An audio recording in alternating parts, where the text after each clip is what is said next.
Okay, this is going to be a very quick video. Hi, hello, if you're new here, my name's Sean, or UncleFrogface. I'm going to quickly ramble through this because I'm on an incredibly tight time crunch. And I'm on a time crunch because my husband is due to go out and perform in a musical that I couldn't do because I'm still on vocal rest. It's been written by one of my friends.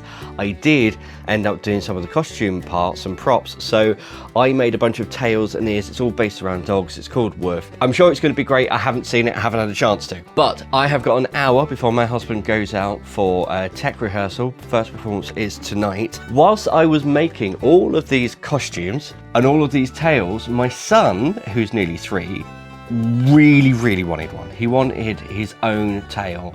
Doesn't want a dog tail, he wants a dragon tail. I asked him what colour he wanted. He said he wanted red. So I am going to take you through the process that I use to make tails for dogs that are semi-articulated, that move, that could be used for any animal that you want, for a children's costume or an adult costume if you scale this up.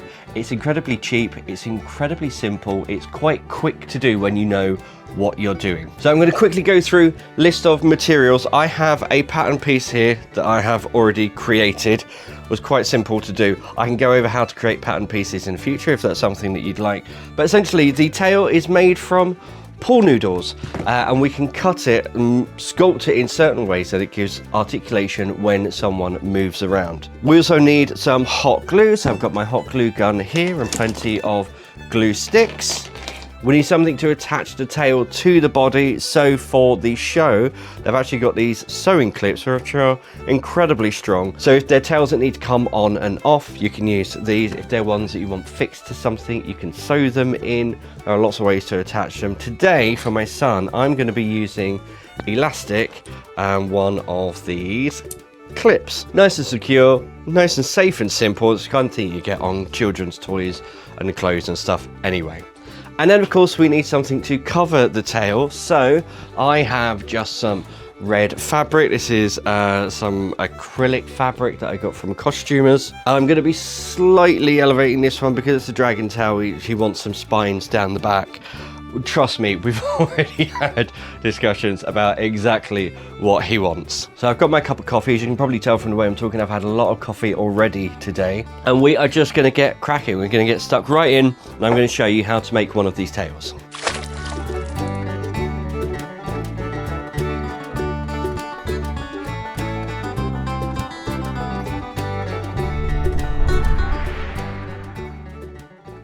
Okay, first things first. Pool noodles. These are super cheap. I got a pack of 15 of these for I think $12.99 on eBay. Like, they are super cheap. They're good foam. We can use this for lots of different things, so I've got lots of other projects coming up too. But for a tail for this, so for the actors on stage and for my son, we're using about 50 centimeters. So I'm just going to use this, just a serrated kitchen knife. Best thing for any type of foam noodle like this. I'm just going to cut through onto a cutting mat like that. There we go. Now we have our length of foam. This is going to be the tail. It's flexible. It's a pool noodle. We want to give it a little bit more flexibility and some shape. So shape first. All I'm going to do is cut down the end, not quite to a point, but to a kind of square point. You can see with the serrated kitchen knife, it just carves through. It's just like a little foam saw. Okay, so now we've ended up with this, and now I'm just going to round this off. And again, I'm just going to use this and very gently just go down and cut off the corners. This is all going to be hidden inside the sleeve that we're going to make. I'm actually looking forward to making this one because all of the dog tails were all made of fur, and you know what, fur is a great material, but I really dislike using it because the pile, the bits just go everywhere. You can, if you want, tidy this up all the way around. I'm not too worried about that. You can also just clean up this end here, just to round it off a little bit more if you want to. All of this is personal preference, but yeah, you can see with a pair of scissors you can just go along And these are just standard craft scissors. There we go. So now we have this shape. I am going to add a little bit of extra shape on this. Let me just plug my hot glue gun in first. So what I'm going to do is I'm going to create a little notch here. And another notch just here, like that. So we've got these two notches. Now this means when I glue it, we can have this little turn up on the end of the tail. And to glue that, we just need to wait for our hot glue gun to heat up. So while we're doing that, let's look for, we've got the curve there. I'm going to go to the other end. It's all flat at the moment. I'm just going to cut this at a slight angle, something like that. And then for this one, because we are using elastic, I'm actually going to take my knife. You can see my elastic's just a little bit thinner than the knife. I'm going to stab a hole right the way through so that I've got something to thread the elastic through. If you're using clips or anything else, don't need to do this. This is just making it extra secure. Obviously it's for a child, so I want to make it as secure and as safe as possible. Okay, so we've got a little bit of hot glue. I'm just going to put a little bit in that groove, a little bit in that groove, and press together. Just give that a couple of seconds to cool down. There we go. Gotta love a little bit of hot glue. Right, now we need to make some more cuts in this for the articulation. Let me just grab a pencil. Now, I'm kind of using some puppet building experience to make these. So what we're doing here is something called secondary motion. So the first motion is the body moving, secondary motion is what happens with the tail. The closer you make slashes, the more articulation there's going to be. So we want that at the base of the tail and less at the tip. You can make this completely uniform all the way down, but I like it when there's a little bit more variation. So I'm going to make a mark just here, and then another one here, and then another one here. And I'm going to make all of my dashes down one side. So we've got three quite close together. Going to be hard for you guys to see, but I can see this quite clearly. One there a little bit further away, and then one right down here the furthest away, so we're increasing the gap each time. Now I'm going to take my serrated knife and we're going to cut this wedge shape, and you can go fairly deep into this. You can probably go a little bit further than halfway. In fact, let's go a little bit deeper. There we go. So we've got one of these wedges cut here, and I'm going to do the same everywhere I have made one of those marks. We need to do the same on the other side, but this side we're going to vary where they are. So I'm going to go in between each of these just to give it a little bit of difference, and it means that we're not creating a thin section where two of these might meet. If we did it right here, we'd have a very thin section and it could break. So we're just going to offset it a little bit. So here's one. Lovely. And now what we have is this very flexible, there we go, give it a bit of a wiggle, lovely little tail like this. That is our core done. In fact, I might go ahead and make some of these a little bit deeper, but essentially this is what we're looking for. This is the inside of our tail. Now we need to make the skin for it. Okay, so I have cut some red fabric from the bolt, just so I'm not working with a great big sheet. And this is the pattern piece that I made. So all I did, when I created the initial blank from this piece, I draped it with this muslin, pinned it into place, cut what I needed, and then this became the master copy for all of the tails. All I'm going to do here, because this is such a simple piece, I'm just going to fold over my fabric. I'm going to place it on here, make sure I've got enough clearance. We've got seam allowance built into this pattern piece. Let's do it this way. There we go. Let's give this a snip. And now I'm just going to go around and cut this out. Okay, and now we have two pieces that are going to be the base of the tail. It doesn't really matter what side this fabric goes, so we can just sew these together as is.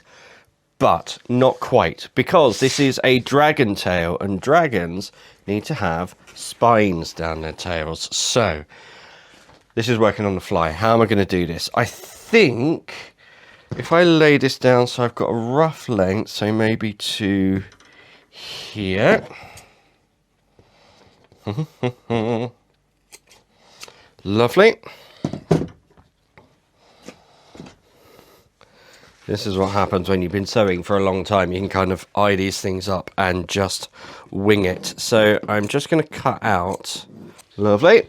Pop that aside. I'm going to fold this over. Now that, in fact, no, I'm not. I'm going to cut this in two and lay it over. This is it's a nylon fabric, and it does not like to fold. Do that instead so that we can get a nice edge together. I am going to clip this. That way we're not going to get a massive amount of movement. And then what I'm going to do, once I've got all of this foam out of the way, is I'm going to bring over the sewing machine, and I'm just going to sew a zigzag down the middle of this.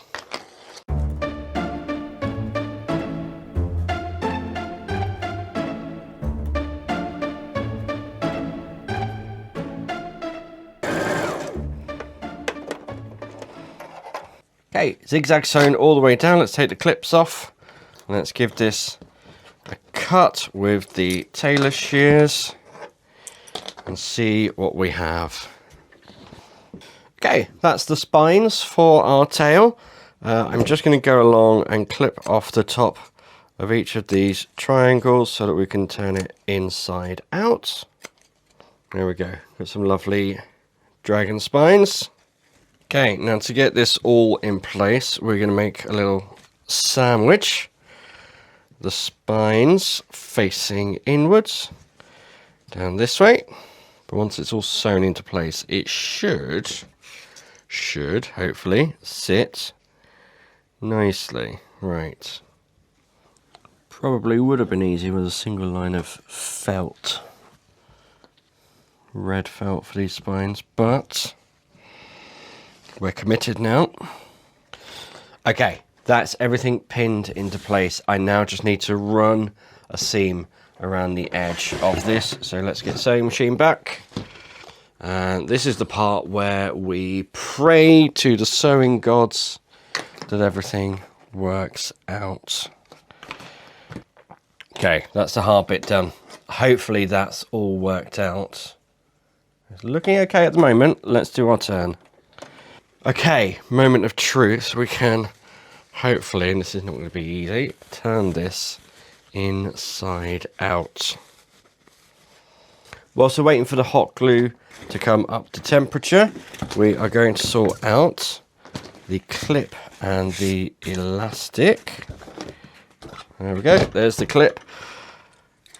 And again, tiny little bit of sewing. I'm going to feed the elastic through one of these ends. So down here, up here, and back. And then I'm just going to quickly run it through. And then for the other side, we're going to need about, about that much. I'm just going to use the scissors to poke it through. There we go. And the same on this side. So remember, my son isn't even 3 yet, so this is plenty enough elastic for him. Right, now we need to put the tail into its sleeve. So we're just going to pop it in and work it down. Okay, and there we have the tail. The last thing to do is just to secure this end with some hot glue. So I'm going to do that now, and then I'll show you the final result. Okay, I'm still picking off strings of hot glue because I've secured this end. In fact, I've put a nice cap on there just at the red fabric.